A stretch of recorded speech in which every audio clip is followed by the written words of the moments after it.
elections and we see political parties and politicians promising all sorts of things. And one of them has been the talk of the town. It's the freebies. Many parties have used freebies as a strategy to bolster their vote banks, but have you ever thought about what these freebies do to the Indian economy?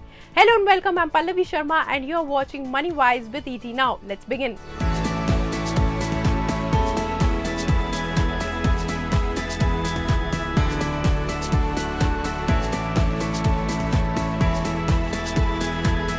In terms of the stock market, well, normally they do not have too much of an impact. Market movement on the day of election results of these states in the last 4 cycles of 2003 to 2018 showed no clear pattern. But this time it is different in many ways with the creation of India Bloc, Congress's win in Karnataka and more. He is Chris Wood, Global Head of Equity Strategy at Jefferies. He says that if BJP government loses 2024 general elections, the market will correct as much as 25%. But for the national economy, state elections, especially in Chhattisgarh, Mizoram, Rajasthan, Telangana and Madhya Pradesh, could be significant because they might decide the fate of the Lok Sabha polls next year. Rajasthan has announced 21,000 crore rupees water supply scheme, while Madhya Pradesh has announced 3 new medical colleges. Modi government last week announced the extension of India's free food grain program that cost them 2 lakh crore rupees this year. Now this time Congress party has given 5 guarantees: 1 financial benefit to women, 2 financial support to unemployed youth, 3 farm loan waivers, 4 subsidized cylinders and 5 free electricity up to certain units. This will add to the financial burdens of these states and potentially the centre if they come into power. The Karnataka guarantees alone are expected to cost the exchequer 50,000 crore rupees.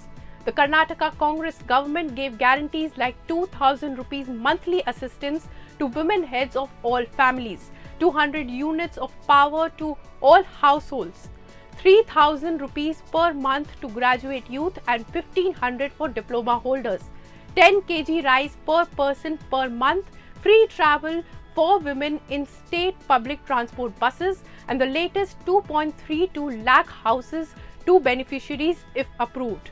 Tamil Nadu has the highest outstanding debt in the country at 7.26 lakh crore for FY24.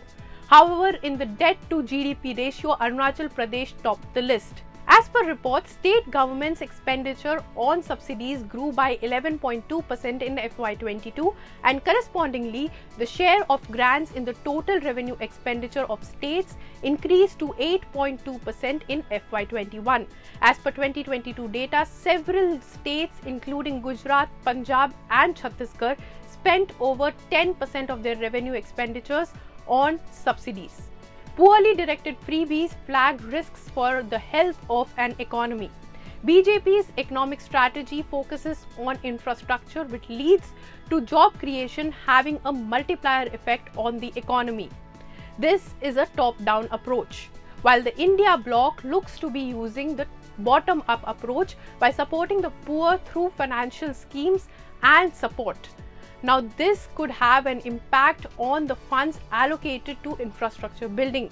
As per analysts, the near-term fiscal and inflation impact of free food grain scheme is manageable, but higher expenditure, including on rural employment guarantees, could affect Centre's FY24 fiscal deficit target of 5.9% of GDP. In FY23, India's fiscal deficit stood at 6.4% of the GDP. A higher fiscal deficit lead to inflation and weaken India's macroeconomic fundamentals, reducing the availability of funds in banks for businesses to borrow, leading to a negative impact on economic growth. So the government spending money on freebies for you might cost you later because of high inflation. Think about it. Before that, don't forget to subscribe to ET Now's YouTube channel. If you like this video, then like, share and subscribe to ET Now.